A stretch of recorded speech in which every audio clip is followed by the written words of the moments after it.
Hello friends, आज की इस क्लास में आप सभी लोगों का बहुत बहुत स्वागत करते हैं। आज का जो हमारा क्लास है बहुत ही इम्पोर्टेंट टॉपिक है, जो टॉपिक है थर्मल पावर प्लांट।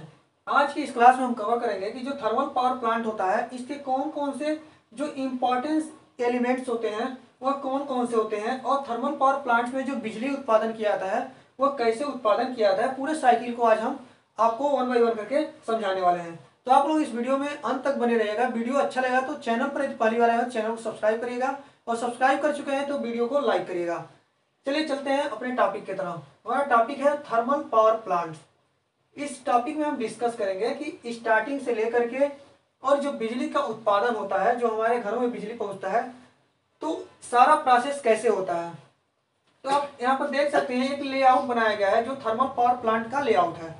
इसको मैंने पहले इसलिए बना लिया क्योंकि अगर ऐसे वीडियो में रिकॉर्डिंग टाइम में बनाते हैं तो ज़्यादा वीडियो लॉन्ग हो जाता है, इसलिए पहले से कुछ बना कर रखा हुआ है और इसके बाद से आप लोग इसको समझाने की कोशिश करते हैं। सबसे पहले थर्मल पावर प्लांट्स क्या होता है।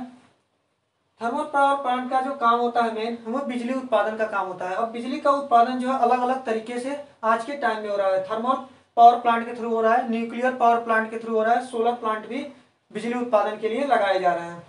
लेकिन जो थर्मल पावर प्लांट है इसके लिए हम अभी आज की इस वीडियो में जो हम बताने वाले हैं, इसमें हम जो फ्यूल के रूप में यूज करने वाले हैं वो कोयले का यूज करने वाले हैं। मतलब जो हमारा कोयला है, कोयले से हम बिजली का उत्पादन कैसे करने वाले हैं, क्या क्या इसमें एलिमेंट्स हैं, इसको समझ रहे हैं। देखिए ये वाला जो हमारा पॉइंट्स है ये हमारा कोल स्टोरेज का पॉइंट है। यहाँ पर हम क्या करते हैं, जो भी कोयला अपने हम कंपनी में मंगाते हैं उस कंपनी में कोल स्टोरेज यहाँ पे हम बनाए हुए हैं। इसके बाद से जो हमारा कोयला रहेगा, इस कोयले को हम क्या करेंगे, बॉयलर में भेजने से पहले मेन इसमें 4 पार्ट होता है, पहले आप लोग बताते हैं। एक हमारा होता है बॉयलर, सेकेंड होता है turbine, first boiler second turbine, और तीसरा जो हमारा होता है ये होता है हमारा कंडेंसर, और चौथा जो हमारा है ये है जो कूलिंग टावर। इन 4 चीजों से मिल करके हमारा जो है थर्मल पावर प्लांट बना हुआ है। लेकिन इसके अलावा भी बहुत सारे ऐसे इसमें कंपोनेंट लगाए जाते हैं, ऐसे एलिमेंट्स लगाए जाते हैं जिसके यूज से उस पावर प्लांट का इफिशियंसी बढ़ता है। तो सबसे पहले जो कोल है इसको स्टोर करने के लिए हम एक कोल स्टोरेज अपने प्लांट पे बनाते हैं, जो प्लांट के नजदीक ही बनाने का कोशिश करते हैं, क्योंकि ज्यादा मूवमेंट होगा तो क्या होगा, मैन पावर लॉस, हर एक चीज मतलब मोशन लॉस, हर एक चीज का जो है लॉसेस होगा, तो इफिशियंसी हमारा जो होगा प्लांट्स का कम हो जाएगा। इसलिए प्लांट्स के नजदीक ही हम कोल्ड स्टोरेज अपना बनाते हैं। अब कोल्ड स्टोरेज से जो हमारा कोयला होगा इसको हम कहाँ पर भेजेंगे, क्रशिंग मिल में भेजेंगे, जहां पर इस कोयले को बहुत बड़े बड़े टुकड़े के जो फार्म में था इसको हम क्रश करेंगे। क्या करेंगे, इसको तोड़ेंगे, छोटे छोटे टुकड़े में तोड़ने के बाद अब इसको हम भेज रहे हैं पोलराइजिंग प्रोसेस के लिए। पोलराइजिंग प्रोसेस में क्या होता है, जो भी हमारा कोयला है इसमें से बहुत सारे ऐसे डस्ट वगैरह भी होते हैं, उसमें कुछ नमी भी रह जाता है, तो ये सारा प्रोसेस जो है हमारा पोलराइजिंग में समाप्त हो जाता है। जो भी डस्ट वगैरह है, जो भी उसमें नमी है, उस नमी को सोख लिया जाता है, जो पोलराइजिंग प्रोसेस में होता है, खत्म कर दिया जाता है। उसके बाद पोलराइजिंग प्रोसेस के बाद इस कोयले को हम कोल हॉपर के थ्रू, ये हमारा क्या है, ये हमारा कोल हॉपर है, इस कोल हॉपर के थ्रू इस बॉयलर में हम फीड करेंगे।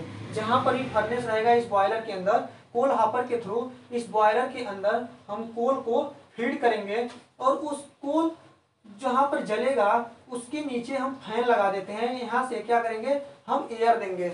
ये जाली जो रहेगा इसके ऊपर कोयला रहेगा, और इसके नीचे हम क्या करेंगे, फैन के थ्रू एयर देंगे, जिससे क्या होगा, जब ऑक्सीजन पर्याप्त मात्रा में मिलेगा तो जो हमारा कोयला है इस बॉयलर के अंदर अच्छे से जलेगा। जितना अच्छे से जलेगा हमको इफिशियंसी उतना ज्यादा उस पावर प्लांट का मिलेगा।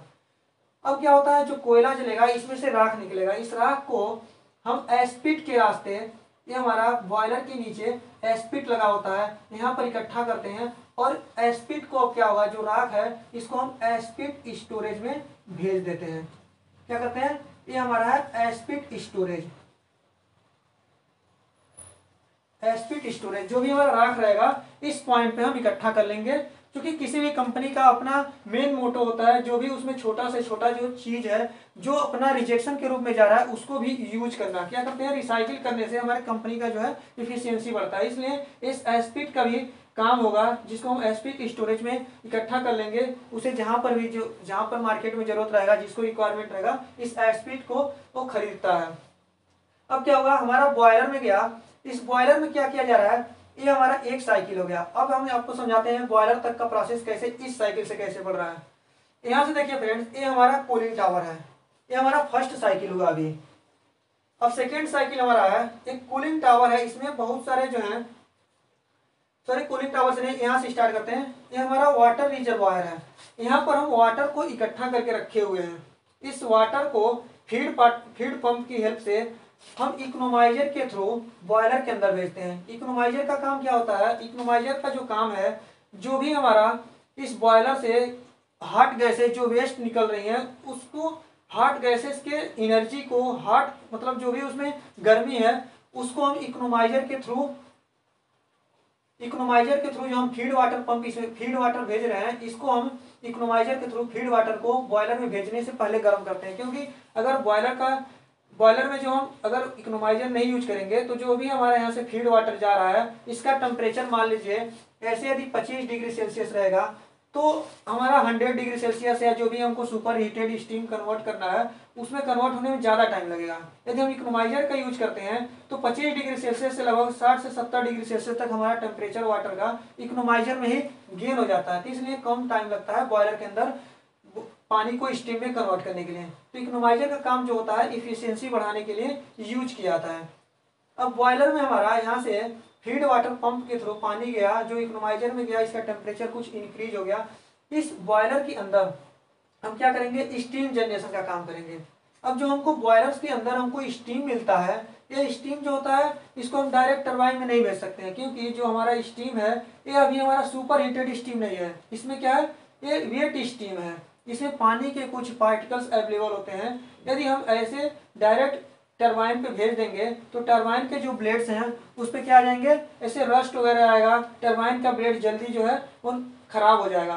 तो बॉयलर से स्टीम को डायरेक्ट टरबाइन में ना भेज करके एक बीच में हम ऐसा डिवाइस लगाते हैं, जिसका नाम होता है सुपर हीटर।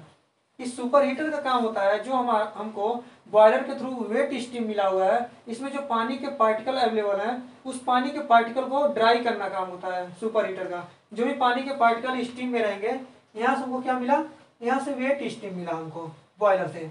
अब इस स्टीम को हम सुपर हीटर में भेजें, जिससे हमको क्या मिला, सुपर हीटेड स्टीम मिलेगा। सुपर हीटेड स्टीम जब हमारा सुपर हीटर के थ्रू एक वेट स्टीम पास किया जाएगा, तो अब हम सुपर हीटेड स्टीम को जो है टरबाइन में भेजते हैं। अब जब हम टरबाइन में भेजेंगे, तो इसका ब्लेड जो होगा, ब्लेड का जो लाइफ होगा वो इंक्रीज हो जाएगा। तो इससे हमारा इफिशियंसी प्लांट का ऑल ओवर बढ़ेगा। अब जैसे ही हम टरबाइन के अंदर इस सुपर हीटेड स्टीम को भेजते हैं, तो इसका प्रेशर इतना काफ़ी होता है कि टरबाइन के ब्लेड क्या होते हैं, ऑटोमेटिक रोटेट होने लगते हैं, जहां पर हमको क्या मिलता है, रोटेशनल मोशन मिलता है। और इस टरबाइन के जो शाफ्ट होता है, इसको हम अल्टरनेटर से कनेक्ट कर देते हैं। जब ये रोटेट होगा टरबाइन का शाफ्ट, तो अल्टरनेटर का शाफ्ट रोटेट होगा। और अल्टरनेटर में क्या होता है, अल्टरनेटर में जो होता है, यहाँ हमें जो मैकेनिकल एनर्जी हमको टरबाइन से मिल रहा था, यह अल्टरनेटर में जा करके हमको इलेक्ट्रिक एनर्जी जनरेट करके देता है। अब इस इलेक्ट्रिक एनर्जी को हम कहाँ भेजते हैं, जो भी हमारा पावर स्टेशन है, जो हमारा पावर प्लांट होता है, जहाँ पर बिजली उत्पादन का काम होता है, वहाँ पे ट्रांसफार्मर के थ्रू अब हम इसे सप्लाई देते हैं, शहर से शहर, गाँव पे जहाँ पर भी रिक्वायरमेंट होता है बिजली का, वहाँ पर हम भेज देते हैं। इसके बाद हम देखते हैं, जो टरबाइन में हमारा यहाँ से सुपर हीटेड स्टीम आया था, इसको हमको फिर से रिसाइकिल करना है, क्योंकि रिसाइकिल करने से किसी भी प्लांट्स का जो होता है ऑल ओवर इफिशियंसी बढ़ता है। अब हम जो हमारा यहाँ पर स्टीम मिल रहा है टरबाइन में यूज होने के बाद, इस स्टीम को हम क्या करेंगे, इस स्टीम को हम कंडेंसर के थ्रू पास कराएंगे।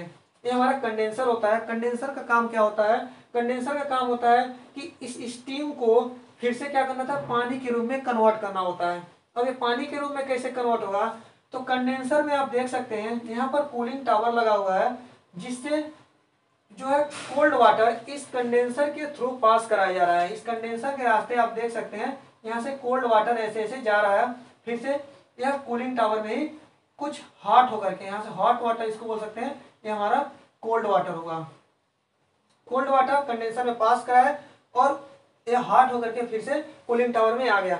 इससे क्या होगा, जो भी हमारा स्टीम रहेगा, जब इस पाइप्स के कांटेक्ट में यहाँ से स्टीम जाएगा तो स्टीम का जो लेटेंट हीट होता है या क्या होगा, इस पाइप के कांटेक्ट में जाने से जो स्टीम है या पानी के रूप में कन्वर्ट होने लगेगा।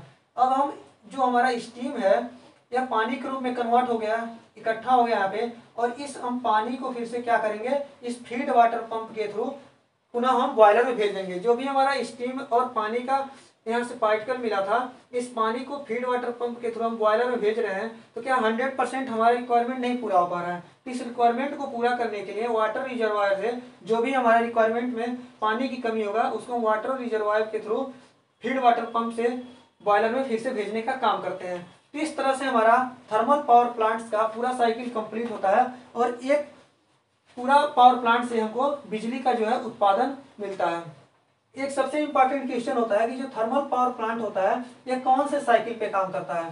तो जो थर्मल पावर प्लांट होता है फ्रेंड, यह कार्नोट साइकिल पे कार्य करता है। कार्नोट साइकिल क्या होता है, इसको आगे आने वाले वीडियो में बिल्कुल डिटेल में डिस्कस करेंगे कि कार्नोट साइकिल क्या होता है, कार्नोट साइकिल पे कौन कौन से प्लांट्स या कौन कौन से मशीनें काम करती हैं। इन सारे टॉपिक को नेक्स्ट आने वाले वीडियो में आप लोगों को बताने वाले हैं। यदि आप लोगों के पास कोई ऐसा टॉपिक हो जो समझ में नहीं आ रहा तो कमेंट बॉक्स में उसको कमेंट करके बताइए। जितना जल्दी हो सकेगा उतना जल्दी उस पर वीडियो बनाने का कोशिश करेंगे। थैंक यू फ्रेंड्स, मिलते हैं नेक्स्ट वीडियो में, तब तक के लिए जय हिंद जय भारत।